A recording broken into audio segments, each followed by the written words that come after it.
Assalamualaikum warahmatullahi wabarakatuh. Salam sejahtera bagi kita semua. Nama saya Pramudia Wardani, kelas 12 MIPA 2. Saya di sini akan menjelaskan materi tentang listrik statis. Yang pertama adalah muatan listrik. Muatan listrik muncul akibat adanya perbedaan jumlah elektron dan proton pada atom benda. Jika proton sama dengan elektron, maka benda netral. Jika proton lebih dari elektron, maka benda positif. Jika elektron lebih dari proton, maka benda negatif. Muatan listrik dapat ditentukan menggunakan elektroskop. Yang kedua adalah hukum Coulomb.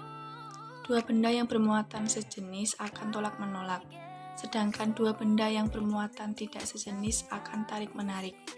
Gaya listrik antar dua muatan disebut dengan gaya Coulomb. Hukum Coulomb menyatakan gaya tarik atau gaya torak antara dua benda bermuatan sebanding dengan besar muatan-muatannya dan berbanding terbalik dengan kuadrat jarak antar kedua muatan. Yang ketiga adalah kuat medan listrik. Medan listrik adalah ruang atau daerah di sekitar muatan listrik yang dapat mempengaruhi muatan listrik lain yang berada di daerah itu. Benda bermuatan yang menghasilkan medan listrik dinamakan muatan sumber. Sementara itu, muatan yang diletakkan dalam pengaruh medan listrik dinamakan muatan uji. Besar kecilnya gaya yang dialami oleh muatan uji di dalam medan listrik disebut kuat medan listrik. Arah kuat medan listrik selalu menjauhi atau meninggalkan pusat medan yang bermuatan positif dan menuju atau mendekati pusat medan yang bermuatan negatif. Yang keempat adalah hukum Gauss. Garis-garis gaya listrik adalah visualisasi vektor medan listrik yang tidak pernah berpotongan dan keraputannya menyertakan kekuatan medan.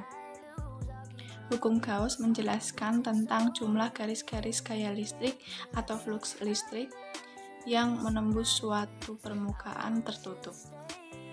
Yang kelima adalah kuat medan listrik pada sistem muatan konduktor. Kuat medan listrik dalam konduktor dua keping sejajar, misalkan dua tiap-tiap keping kapasitor diberi muatan berlawanan dengan sama besar.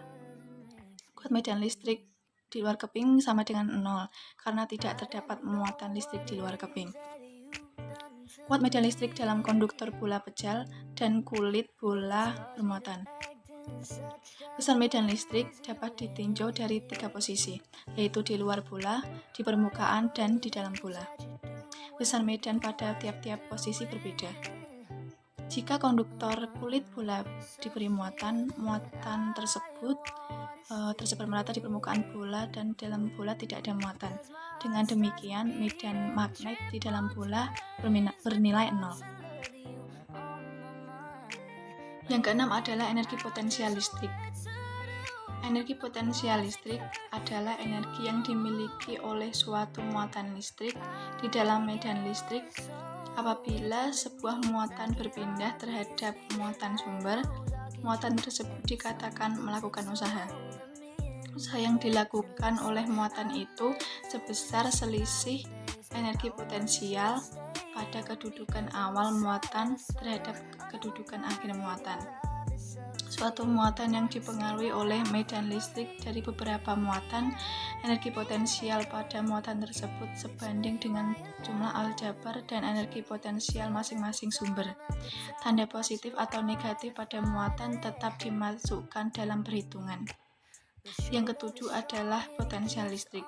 Potensial listrik didefinisikan sebagai energi potensial persatuan muatan. Pada dasarnya, besaran yang dapat diukur adalah selisih energi potensial antara dua titik A dan B, sehingga hanya beda potensial yang dapat diukur. Nilai EPA min EPB adalah negatif dari kerja WBA yang dilakukan gaya listrik untuk memindahkan muatan dari titik B ke A.